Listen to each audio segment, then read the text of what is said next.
Gentrani tinig'idan so'radingizmi og'ayni?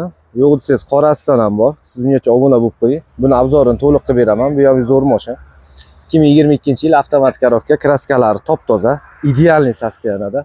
O'zini original faralariga ledlar qo'yib qo'yilgan. 4 ta yumshoq John Max balonlarda. Mashinamiz to'liq shumizolyatsiya qilingan. Salonlarni ko'rsanglar bo'ladi.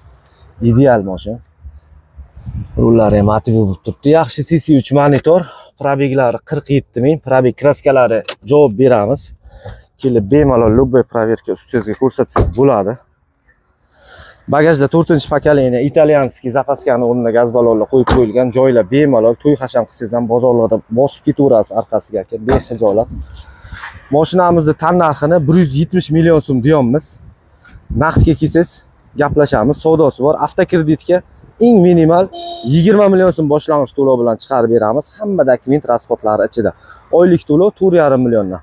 Kerakli hujjat bitta pasport. Bundan tashqari ham variantlarimiz bor. Kanalga obuna bo'lib qo'ysanglar, qo'yib boraveramiz, xudo xolasa.